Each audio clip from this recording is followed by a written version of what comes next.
ನನಗೆ ಗೊತ್ತಿರೋ ಪ್ರಕಾರ ಅವ್ರು ಏನು ಮಾಡಿದ್ದಾರೆ ಅಧ್ಯಕ್ಷರು ಉಪಾಧ್ಯಕ್ಷರು ಅವ್ರು ನನ್ನ ಮಾತೇ ಕೇಳ್ತಾರೆ, ಅವ್ರ ಮಾತಲ್ಲ.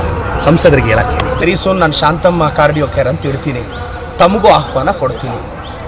ತಮ್ಮ ತಾಯಿ ಮೇಲೆ ಗೌರವ ಇದ್ದರೆ ಆ ಉದ್ಘಾಟನೆಗೆ ತಾವು ದಯವಿಟ್ಟು ಬನ್ನಿ. ನಮ್ಮ 3 ಹೆಣ್ಣು ಮಗಳಿಗೆ ನಾನು ಗೌರವ ಕೊಡ್ತೀನಿ. ಸಂಸದರೇ, ನಿಮ್ಮ ಮೇಲೆ ನಾನು ಕೇಸ್ ಹಾಕಲ್ಲ, ನನಗೆ ಆ ಚಾಳಿ ಇಲ್ಲ. ಪಾಪ ಕಾರ್ಯಕರ್ತರನ್ನ ಯಾಕೆ ಬಲಿ ಮಾಡ್ತೀರ? ಅವ್ರು ಯಾವಾಗ ಎಲ್ಲೆಲ್ಲಿರ್ತಾರೋ ಅವ್ರಿಗೇ ಗೊತ್ತಿಲ್ಲ. ಅಲ್ಲಿ ಏನೇನು ನಡೆದಿತ್ತು ಅಂತ ಸಂಸದರಿಗೆ ವಾಸ್ತವ ಗೊತ್ತಿಲ್ಲ. ಅವರೇನಾದರೂ ಅವ್ರನ್ನೇ ಕ್ಯಾಂಡಿಡೇಟ್ ಮಾಡಲಿಲ್ಲ ಅಂದಿದ್ದರೆ ನಮ್ಮ ನಂಬರ್ 23. ನಾನು ಸಂಸದರಿಗೆ ಡೈರೆಕ್ಟಾಗಿ ಹೇಳ್ತೀನಿ, ನೀವು ಯಾರನ್ನೀಗ ಸ್ಥಾನದಲ್ಲಿ ಕೂರಿಸಿದ್ದೀರಲ್ಲ ಅಣ್ಣ, ನಮ್ಮನ್ನೇನಾದರೂ ಡಿಕ್ಲೇರ್ ಮಾಡಲಿಲ್ಲ ಅಂದರೆ 7 ಜನ ಈ ಕಡೆ ಆಗ್ತೀವಿ ಅಂತ ನಮ್ಮ ಜೊತೆ ಮಾತುಕತೆ ಮಾಡಿ ಹೋಗಿದ್ರು. ಕೊನೆಗಳಿಗೆ ಎಲ್ಲ ಆತನಿಗೆ ಭಯ ಬಿದ್ದು ಮಾಡಿದ್ದು. ಈಗಲೂ ನನಗೆ ಗೊತ್ತಿರೋ ಪ್ರಕಾರ ಅವ್ರು ಏನು ಮಾಡಿದ್ದಾರೆ ಅಧ್ಯಕ್ಷರು ಉಪಾಧ್ಯಕ್ಷರು ಅವ್ರು ನನ್ನ ಮಾತೇ ಕೇಳ್ತಾರೆ, ಅವ್ರ ಮಾತಲ್ಲ. ಸಂಸದರಿಗೆ ಹೇಳಕ್ಕೆ ಮನಸ್ಥಿತಿ ಏನು ಸರ್?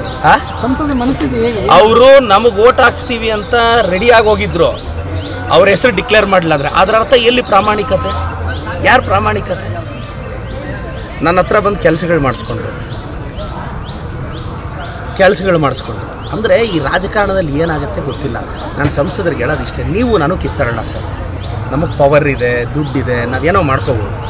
ಕಾರ್ಯಕರ್ತರಿಗೆ ದುಡ್ಡಿಲ್ಲ, ಕಷ್ಟದಲ್ಲಿದ್ದಾರೆ, ಅವ್ರನ್ನ ಬಲಿ ಮಾಡಿಬಿಡಿ.